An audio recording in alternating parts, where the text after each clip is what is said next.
what will happen to Fred now? What happens to all of them? The men and women from every walk of life who each year pass through doors like this, into the mental hospitals of our land. Here, in the story of Fred Clanton and the typical Oklahoma State Hospital to which he came, the spotlight focuses on these people.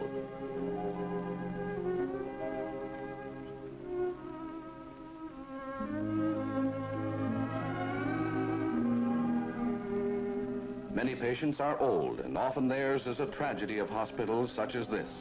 The tragedy of fathers and mothers too old to work, rejected by their own children, classed as senile and committed to mental hospitals because there's nowhere else for them to go. Yet, given proper care, they can still adjust, make new friends to ease the passing of years.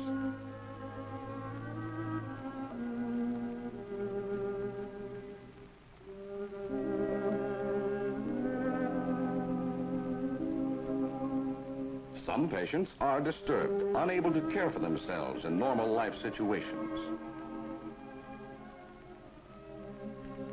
Others are physically as well as mentally ill. Many are capable of limited adjustment, able to work at varied tasks within the hospital.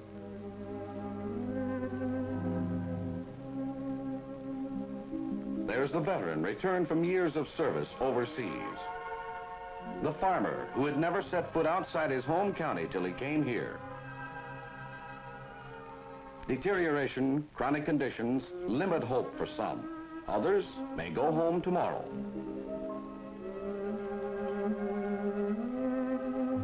Meanwhile, they're living here.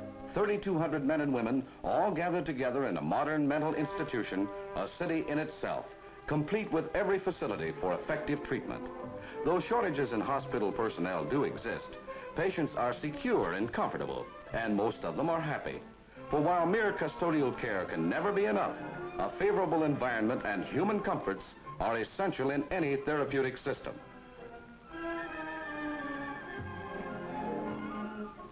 For most, meals are served cafeteria style. Food is plentiful and good, an investment in patient health. Just baking the bread for 3,000 people is a man-sized job. Above all, though, these kitchen chores offer patients work, the therapy of busy hands. The laundry, more chances for patients to focus on specific realities outside themselves. First step along the road that leads to recovery and release. The patients tell you the power plant smokestack is 525 feet tall. They seem to take a personal pride in it, maybe because power is so important here. The sick must have heat and light, there's water to be pumped, and food cooked, and laundry washed.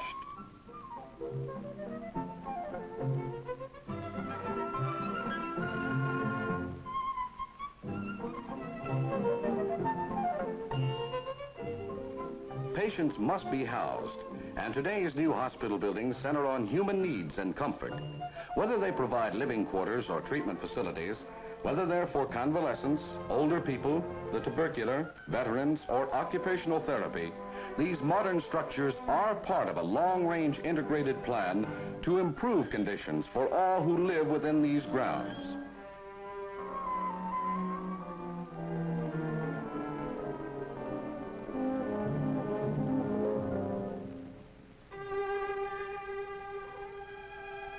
Special units provide homes for nurses and attendants, for they too play a vital role in helping patients to regain health.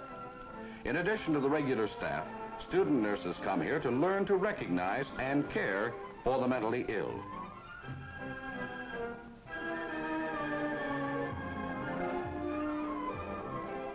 There are lakes for fishing. The hospital farm cuts operating costs, provides fresh truck and dairy products, and the familiar scenes, the work, help make patients from rural areas feel at home.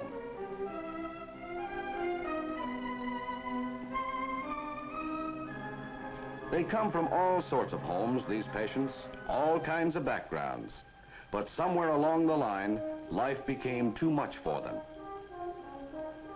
Some apply for voluntary admission to the hospital, one of the 3 procedures by which residents may enter a state mental institution in Oklahoma.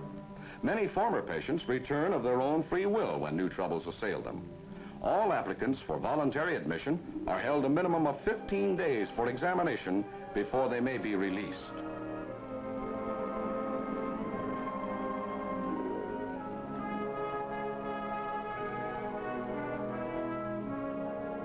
Other patients are certified for admission by 2 competent medical examiners. This is the second method by which patients enter the hospital under the terms of Oklahoma's mental health law.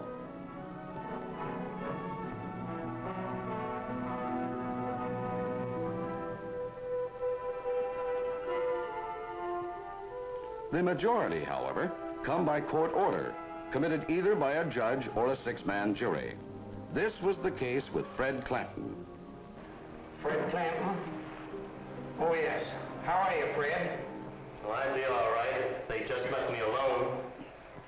Well, why don't you tell me about it? You can't fool me. I know you're in with them, too. Fred, I'm going to send you to the hospital. And if you will cooperate with those doctors, I think they'll be able to do you some good. The admitting clerk records Fred's case history as soon as he enters the hospital, takes care of valuables until he is sufficiently improved to be trusted with them.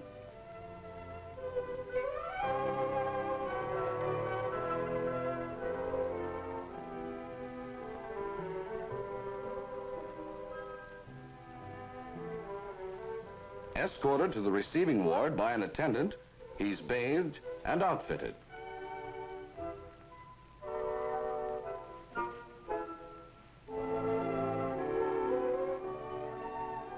He gets a blood test, part of the medical examination given each patient on admission. There's a chest x-ray also, and a spinal fluid test.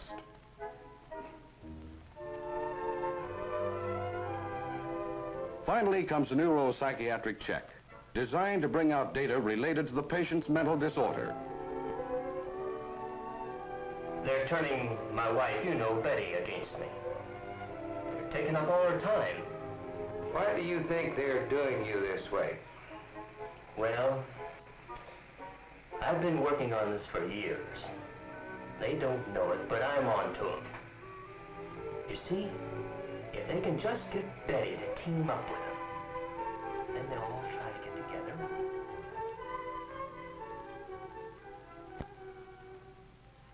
A clinical psychologist gives Fred a variety of specialized tests in order to make possible a more accurate evaluation of his total personality.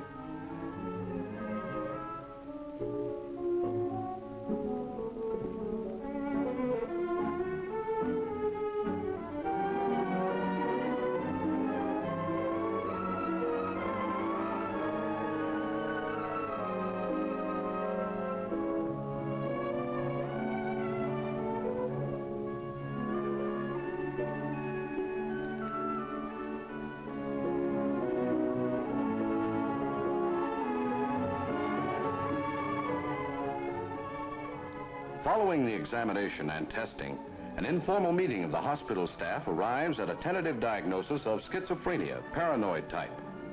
Fred benefits from the skill and experience of all members of the staff, as well as the psychiatrist to whose care he is assigned.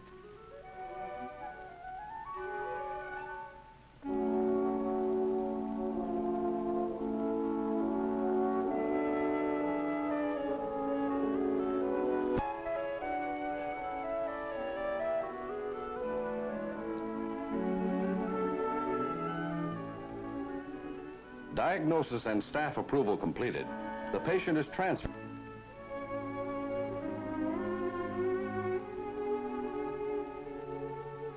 In Fred's case, insulin shock is prescribed, a common treatment for schizophrenia.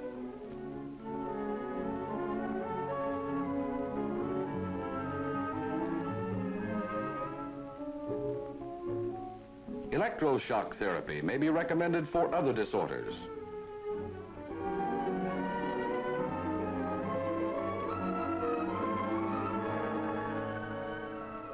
Hydrotherapy is useful in calming disturbed patients.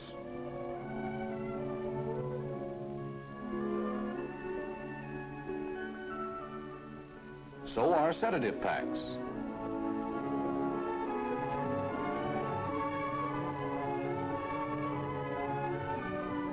But whatever the mode of treatment, it's essential that it be supplemented by an atmosphere of security and calm.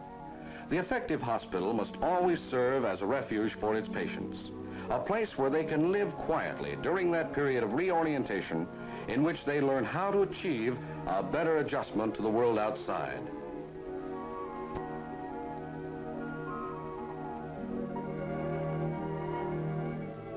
The degree of adjustment, the level of orientation, varies sharply from patient to patient. Some show a contact with reality, dark shadows across disordered minds.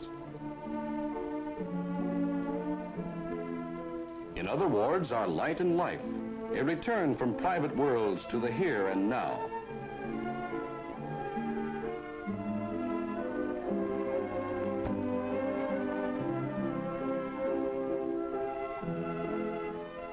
As patients improve, they are moved to wards in keeping with their condition. They're given the opportunity for contact with others who are also getting better, shown that their status as individuals is recognized, that no matter what their problem, there still is hope.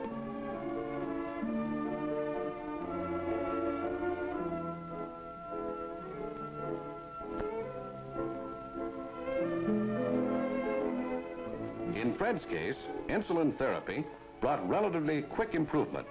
Close linked with it, helping further, was personal follow-up attention by the psychiatrist directing his treatment and care.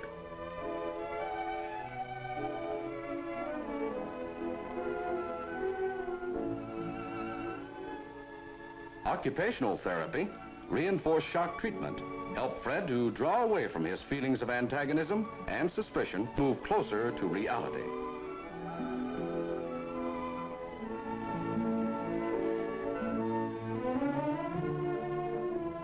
Boredom is always an enemy of the mentally ill. Now improving, Fred begins to take increasing interest in the wide variety of recreational facilities. Patients enjoy movies just as much as anyone. And a hot game of dominoes or pool or ping pong is always fun.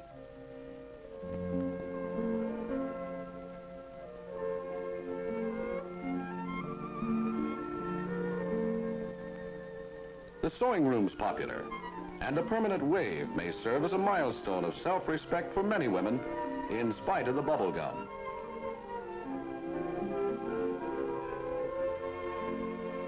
Books mean so much to so many.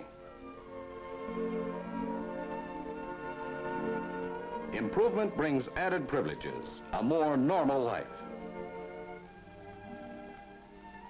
What could be better than an afternoon softball game?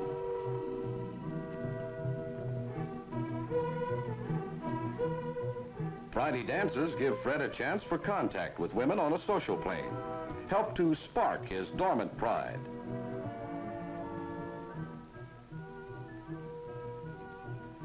Religious services in the chapel offer inspiration. Then there's the happy day when Fred is granted grounds privileges. Fine, Doctor. As a matter of fact, I feel like going back to work. Well, you'll have to stay around the hospital for a few days. Maybe we can find you something to do here. Oh. How would you like to help us out around the hospital here? I don't know whether there's much I can do or not. We have quite a few jobs that you might do. Mm-hmm. For example, you might work up at the dairy, you might help out in the garden, or you might work over in the cafeteria, or we might even be able to get you on the ground crew. Ground crew? Yes, sir. I'd like that a lot, I really would. Well, that's swell. You just report out there in the morning and everything will be all right. In the morning? Yes, sir. What a difference it makes. At last, Fred can be outside once more, working, enjoying the sun and the seasons. There are the days when visitors come, the chance to talk again with Betty, and George comes too. And now, somehow, he doesn't seem quite as bad as he did before.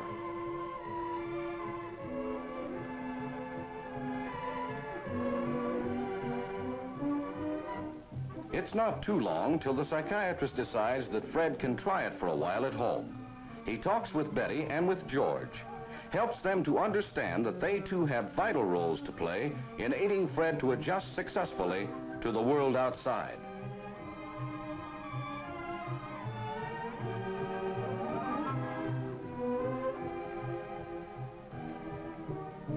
Then the word's passed to the switchboard to call Fred in.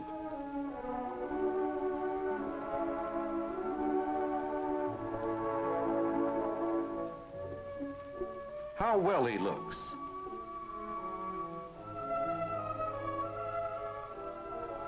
A cigarette from the doctor.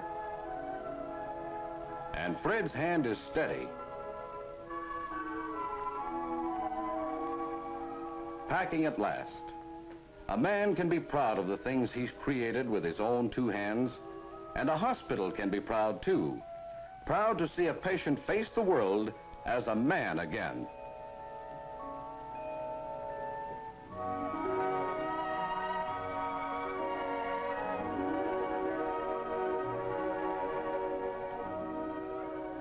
So this is it. Today I'm going home. 6 months it's taken. If I'd come here sooner, I might have been out in 3. But all I could think about was fear. The way everyone was all against me. How much I hated George. How wrong I was. Or no, not wrong. Sick.